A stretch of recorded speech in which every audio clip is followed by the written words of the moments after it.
Hey, everybody. Glad to be here with you today. I'm Mark Donolo, Managing Partner of Sales Globe. We're going to talk about a really fun topic today, which is how to future-proof your post-COVID career. And there's one skill that we can't outsource, we can't offshore, we can't AI, and that skill is the ability to creatively solve problems, not in an ethereal way, but in a logic-based way. So we're going to give you some skills today that you can take away, some tools that you can use on how to become a better problem solver. A bit of background on us. Sales Globe, we're a data-driven creative problem-solving firm for sales. So we do a lot of work around organization design, compensation, quota setting, talent, a whole range of things. But the common factor is that we're always solving problems and we're trying to come up with ideas that the company may have not considered before. Written a few books, from The Innovative Sale to What Your CEO Needs to Know About Sales Compensation. So we love to get our ideas out on paper. In terms of my personal background, I am what you might call a closet art school MBA. And before you get the wrong idea, what that means is basically what I did is I was a designer years ago. I went to art school and was a designer in New York. And after being a designer for a few years, I watched some of my roommates who were stockbrokers. They went off to business school.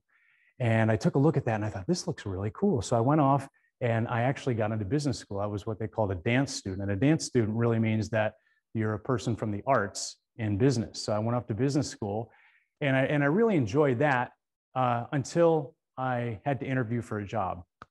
And as I'm interviewing for a job, what I realized is that I wasn't getting any offers, and no serious company wanted to hire the art guy, except maybe Hallmark. That one job that I didn't get was probably the best job I never got. Nobody wanted to hire the art guy because they couldn't see the connection between the design side, the creative side, and the business side. So I had to put all that in the closet and I became the business guy. So a few years later, I realized that a lot of the problem solving that I was doing involved putting together creative principles with analytical information. So it was putting left brain and right brain together. And so brought that together, and that's what we're all about at Sales Globe, is that creative problem solving based on analytics, based on logic, or think of it as the science of creative problem solving. So we're going to share some of that with you today. You'll see some of those ideas as we go along here. So what I want to do is start off with our first big area, which is the challenge. What are we running into? Why does this even matter? Well, we know that the world is changing. So 2020 and before was a lot different than it is now, right? So we had a booming economy. We had a lot of offshoring and outsourcing. A lot of things were happening, but it was a different environment than it is now. So now we're working virtually. We have fear and financials and expectations that are driving behaviors.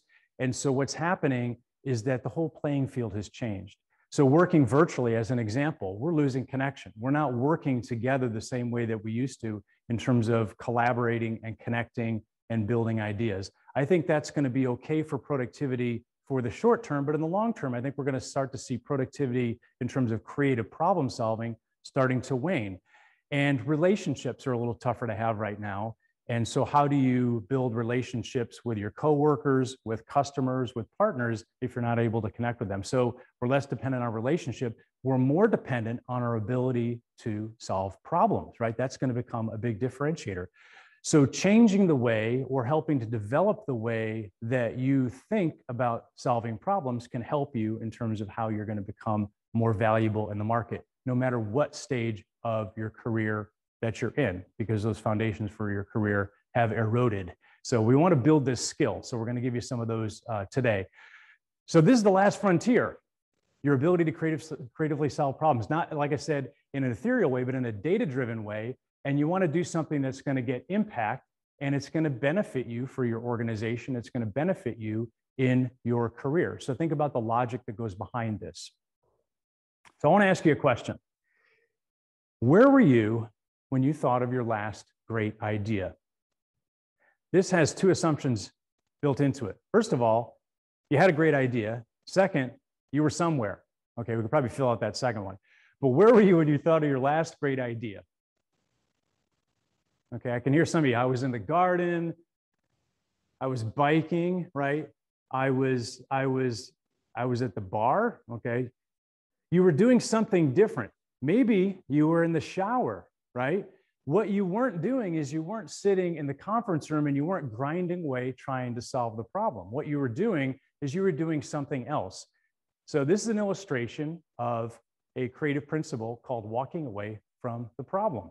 So what you do is you work on a problem, and I do this all the time. You work on a problem, you're working away on it, and then you stop and you say, oh, I'm going to put this aside. I'm going to go do something else. And what the mind does is the brain goes into a look-seek function and it starts putting together random combinations, right? And a lot of them don't make any sense until all of a sudden, bam, that one idea comes in the shower and you go, that's what I have to do.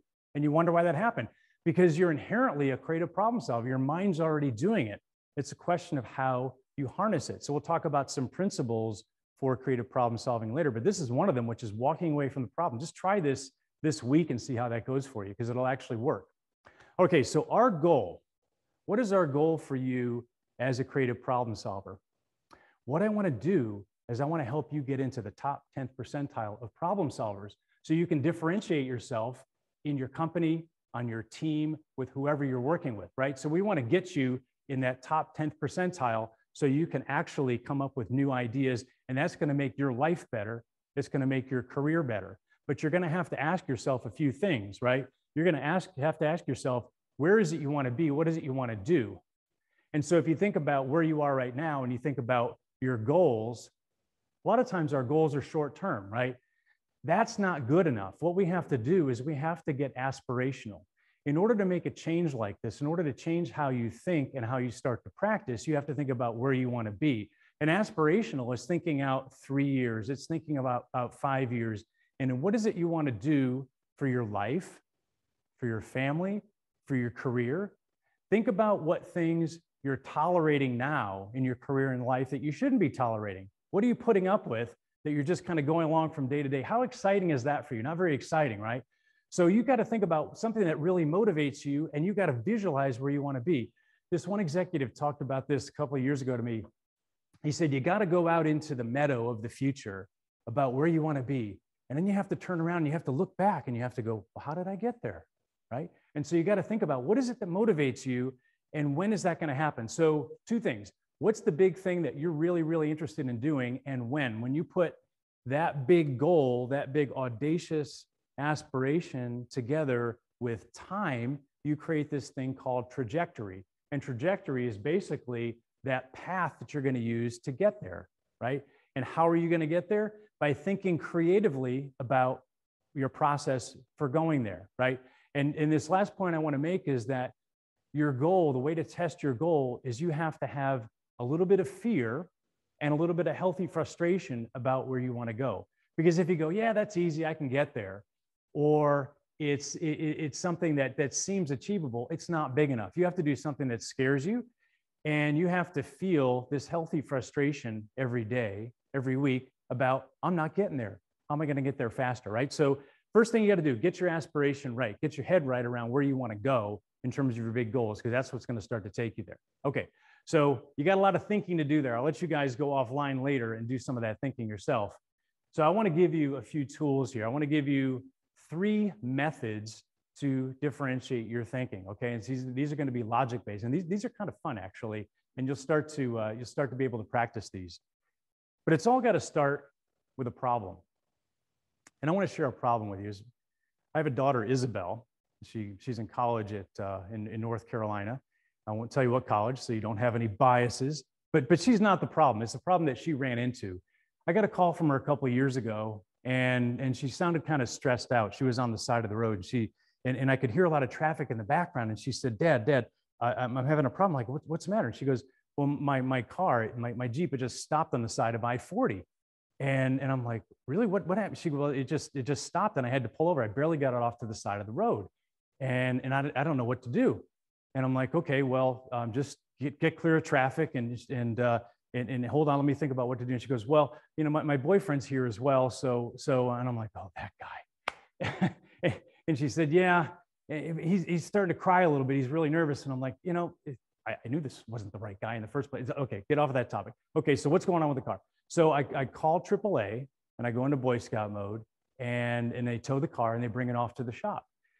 And so then I talked to the shop a little while later, and they call me, and I said, so what's the prognosis? And they said, well, sir, you know, your daughter hasn't put oil in the engine in some time, you know. That's strange. So they say, yeah, the engine, it froze up. I mean, what do you mean it froze up? Well, it just stopped running. The engine just froze up.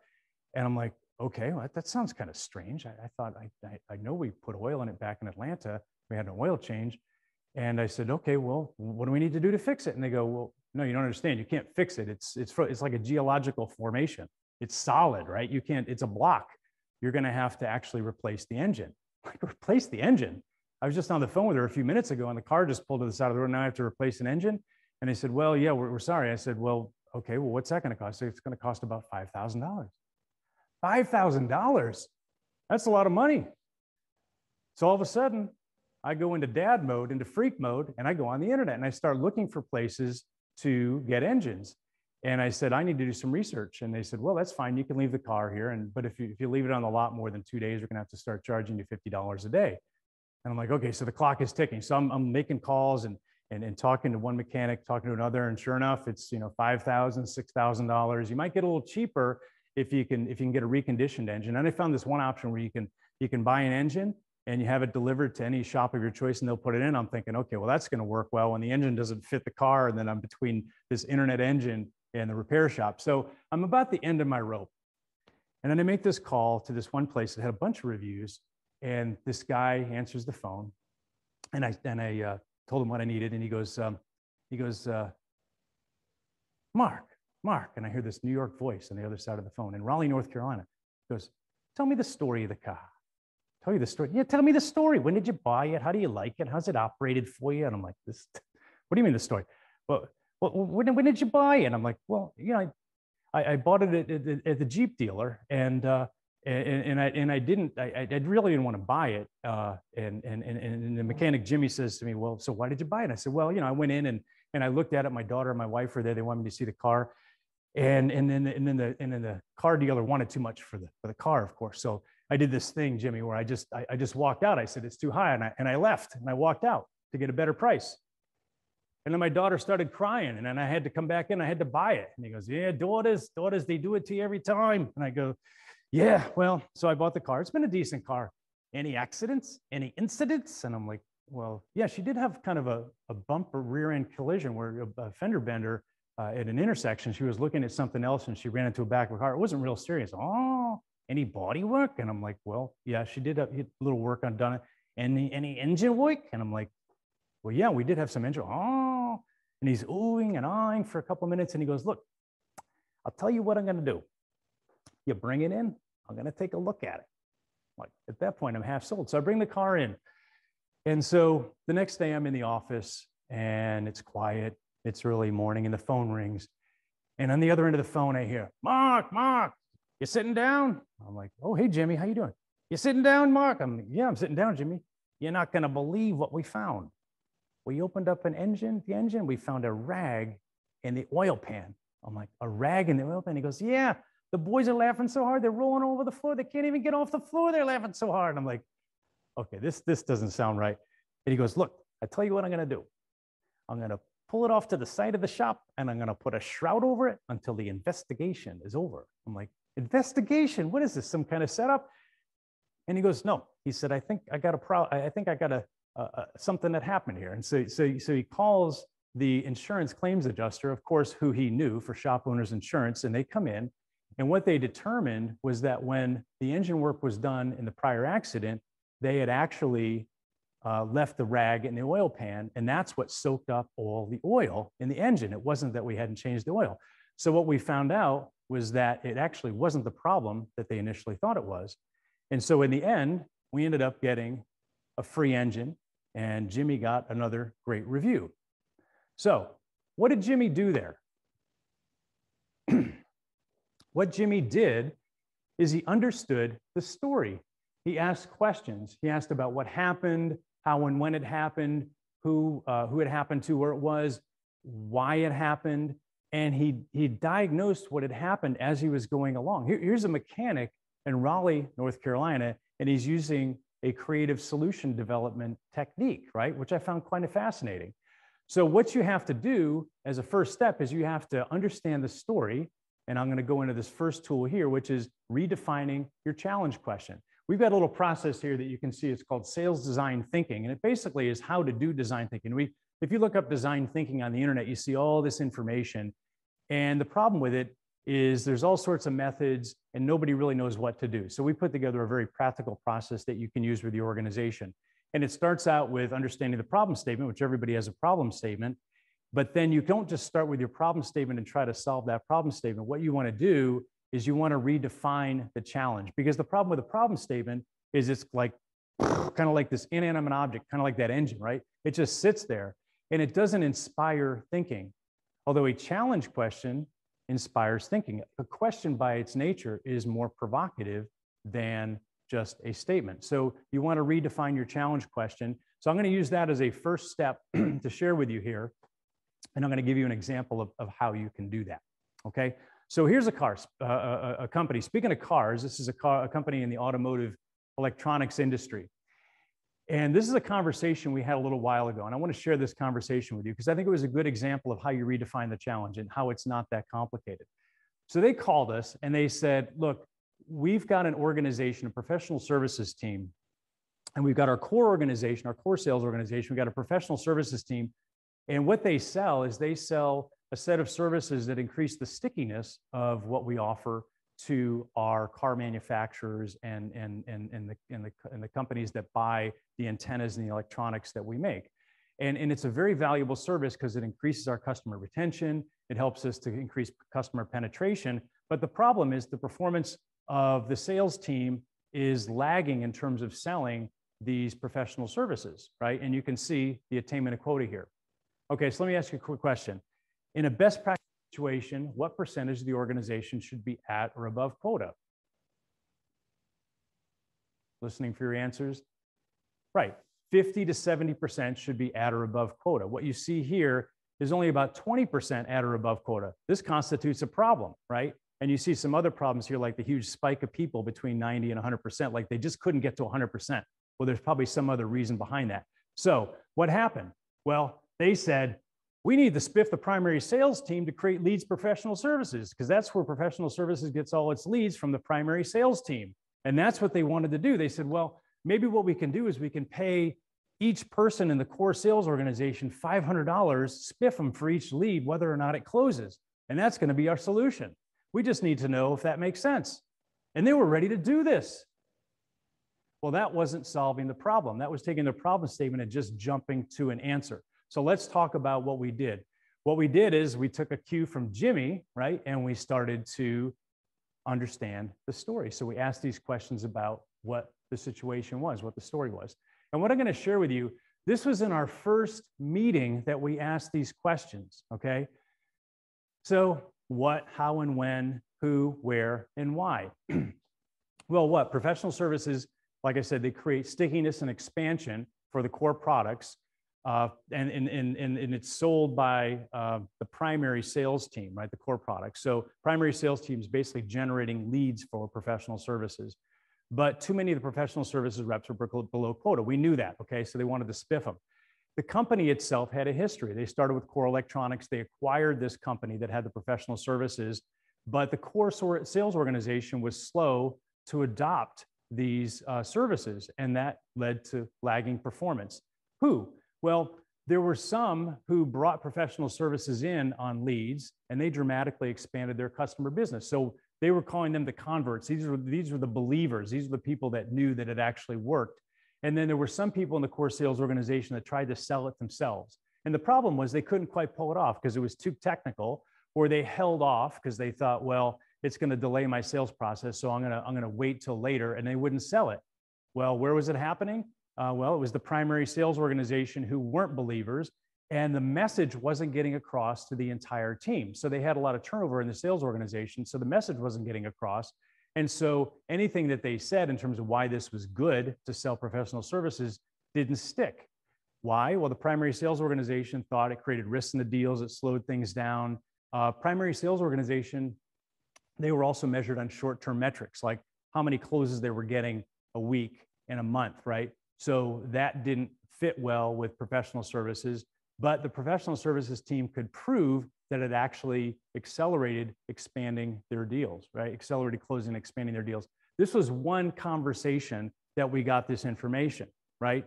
So then we turned it around and we said, okay, there's all that pain and suffering. There's all that bad stuff that's happening to you. Let's talk about a solution vision. What would great look like? Well, they said, well, we'd raise quota performance. We'd increase lead generation, revenue per customer. How and when would it happen? Well, we'd have to communicate the upside to the core team, and it would happen immediately. Who would it happen with? Well, the primary sales organization and the roles that both of those organizations should play. Those need to be defined, because the problem is the primary sales organization is trying to close these things and they can't do it, and so they don't know their role in the sales process. And there are a bunch of benefits, but it would be generating greater rewards for the professional services leads to the primary sales organization. So there are a number of things, number of good things that would happen in terms of a solution. So we took just those points in red and we plucked them out from what we call the solution vision, which I just showed you, and we redefined the challenge question. It came down to 3 things that I want to point out to you, okay? Now keep in mind, they thought it was about a spiff, $500 per lead. Here's our redefined challenge question. How can we develop a solution that communicates the benefits of generating professional services opportunities? So it communicates the benefits. It defines the roles and rules of engagement for primary and PS. Okay, so defining roles. It rewards the primary sales reps for generating professional services leads. And of course, it drives increased predictable growth for the company. Okay, the 3 things were, we're going to communicate the benefits of why you want to do this. We have to define the roles and we have to define the rules of engagement. And then we can do something to reward that whole strategy. So it wasn't just about a spiff.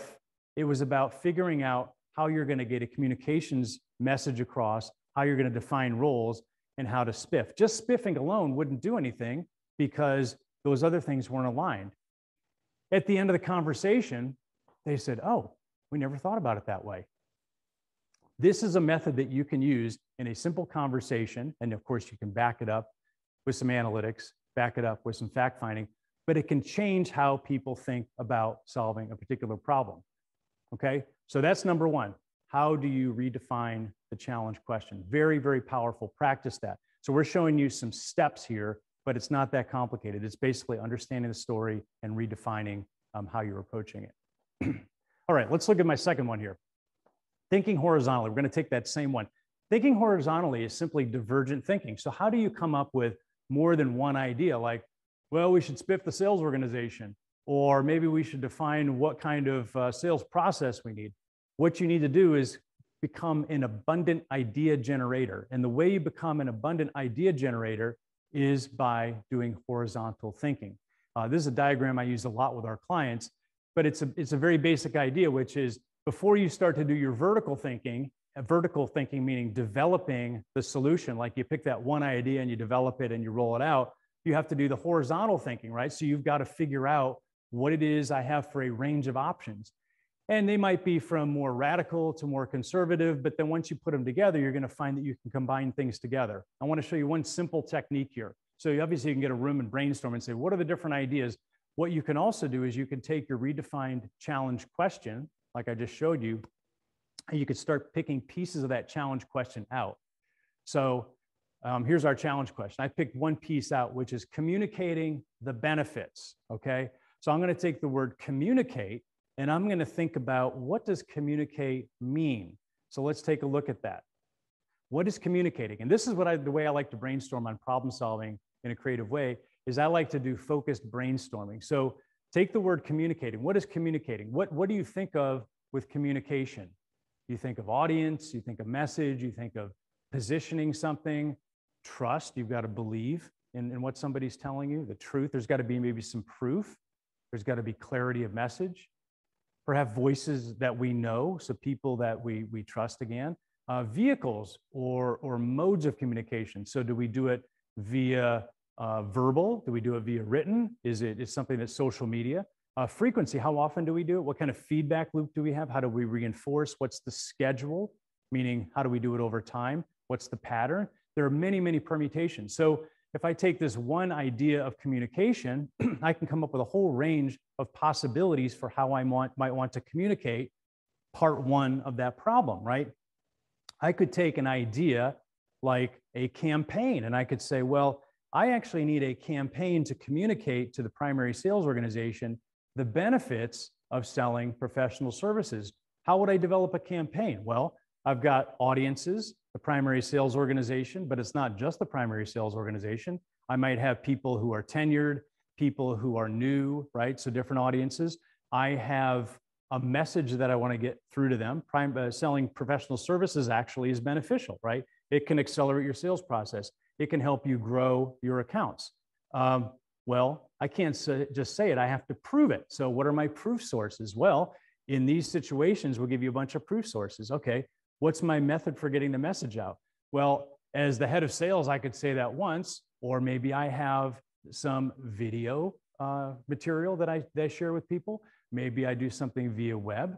Maybe I do something one-on-one. Maybe I have some calculators that help them understand that, right? So the different vehicles you could use.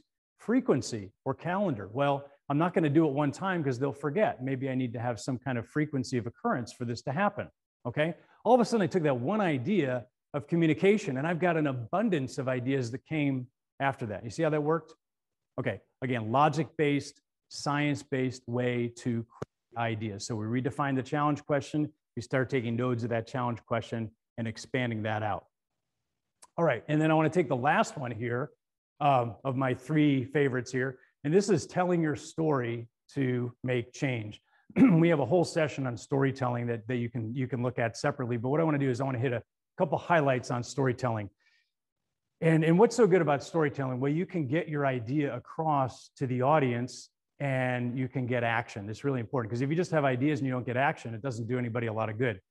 What's important about stories? Well, number one, they leverage our primal wiring, right? We've been telling stories for 50,000 years, depending on your worldview, right? We've been telling stories before there was writing. We've been telling stories before there was analytics. That's how we passed information down. We learned through stories. So we probably learned about what to do and what not to do when you were a kid through stories, right? Maybe you learned in your job what to do and what not to do through stories. Like, you know, Jerry, he got a little bull with the CEO and he said some things that he wasn't happy with. And well, where's Jerry now? Well, he's not here anymore. Stories, right? So we learn a lot of things through stories. We engage with stories because when I tell stories, I engage people. I told you about my daughter Isabel in her car, right? You probably started to think about a similar type of situation because we're drawing on that primal wiring. You were engaged. You wanted to hear what happened. How did Jimmy solve the problem? And then you can motivate action. And one thing you have to do with your story, with your problem solving, is figure out what it is you want your audience to do. Do you want them to take some action? Do you want them to do something? Do you just want to build credibility? So there are all sorts of formulas for storytelling. One thing I think is that they're way too complicated. I don't need it all. What I want to do is I want to get down a couple of basic pieces, and I want to show you an example here. So some of the basics are, there is a setting. So think about our automotive electronics manufacturer. The setting, everything was going fine. The organization was selling the products, the electronic products. Well, we acquired this new organization that did professional services. Oh, they were good guys, you know, until something happened. That's the problem, right? Something happened is the results started to decline, that people weren't selling the professional services. They weren't expanding out the accounts, right? So there was trouble in paradise. So two important pieces that you have to have: the setting and then that big event that happened, right? So your analytics, your problem solving is going to draw that out. Your problem is going to be referenced by your challenge question. So it starts to come together. In the middle, you're going to need this person or this thing called a character, right? And a character could be, it could be you, it could be the sales organization, it could be a typical type of person in the sales organization who maybe is a new person that comes on that can't succeed for certain reasons. It could be a customer. It could be the executive team. But the common thing the character has to have, though, is we've got to care about the character. If we don't care what happens to the character, then it doesn't matter. So you've got to find out who the character is and why you care about that person, okay? And then building on that, you run into the problem. So we're not selling enough. You have this thing called rising action that leads to the climax, okay? The climax is basically, what's the ultimate result if we don't fix the problem? Well, we're going to become less competitive. We're going to start to have a problem with the business, right?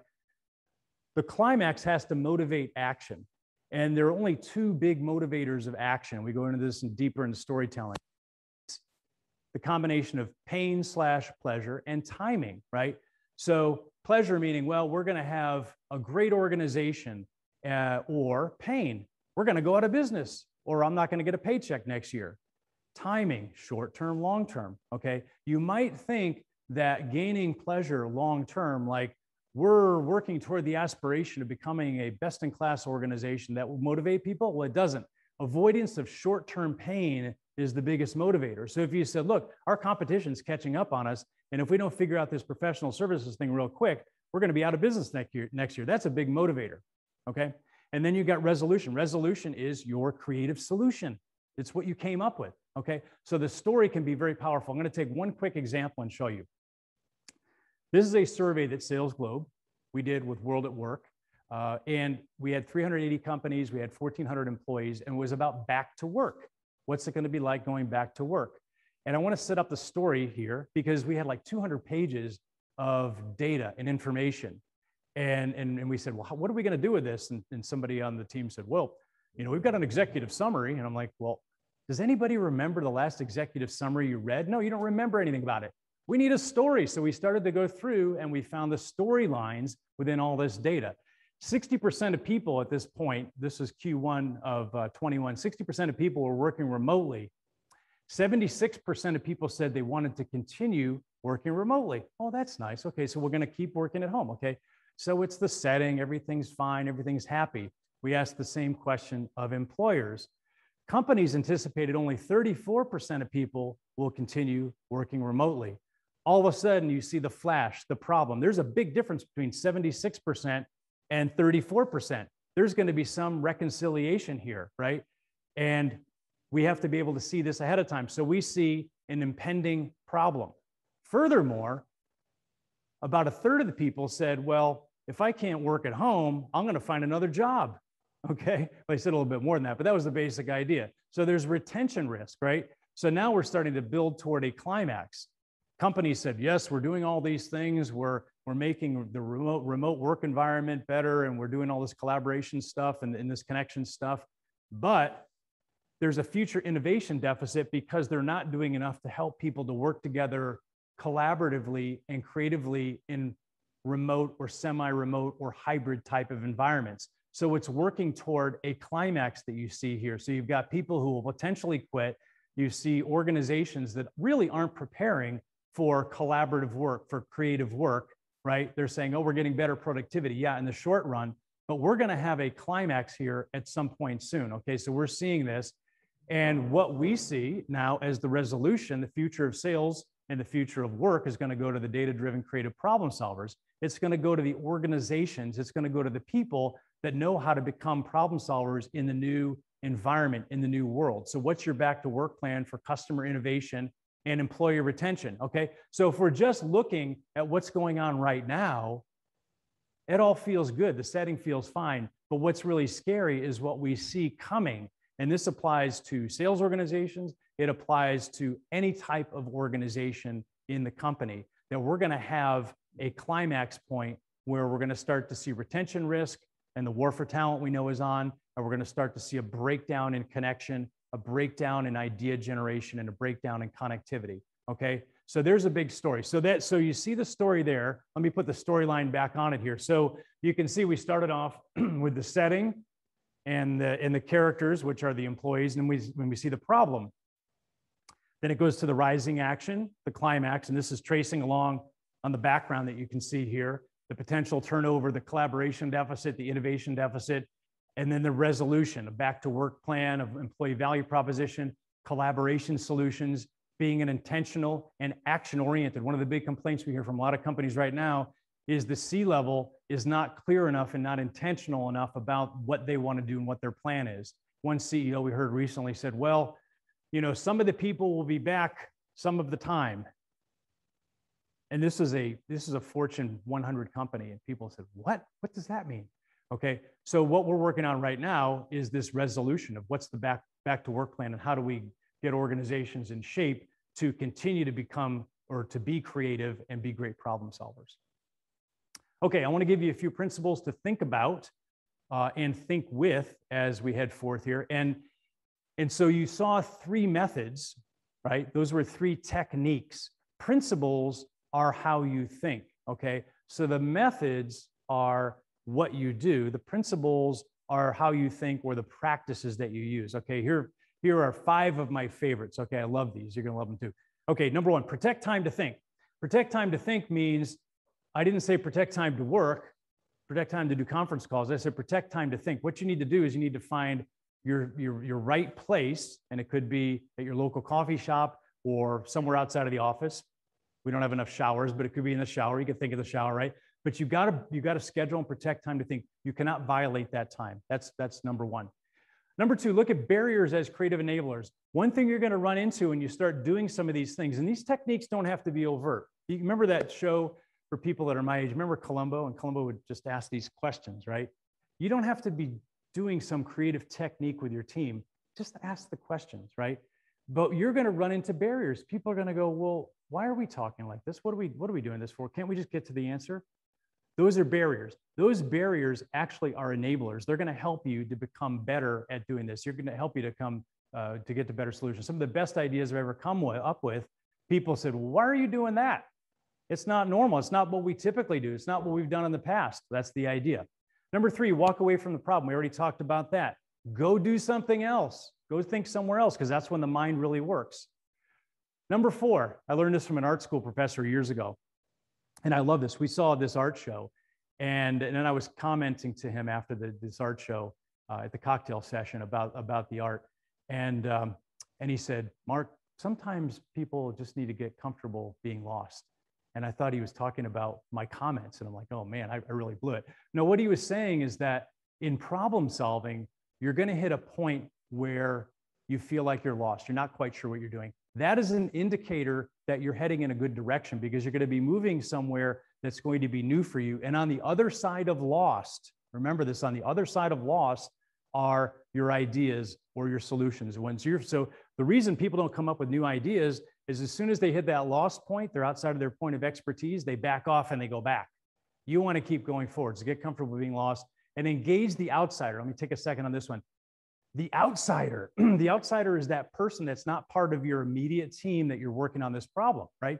The outsider is your boss, or it could be somebody that you know in the office, or maybe a friend that understands what you're working on. They're not deeply involved in the problem, but they know about what you're trying to do.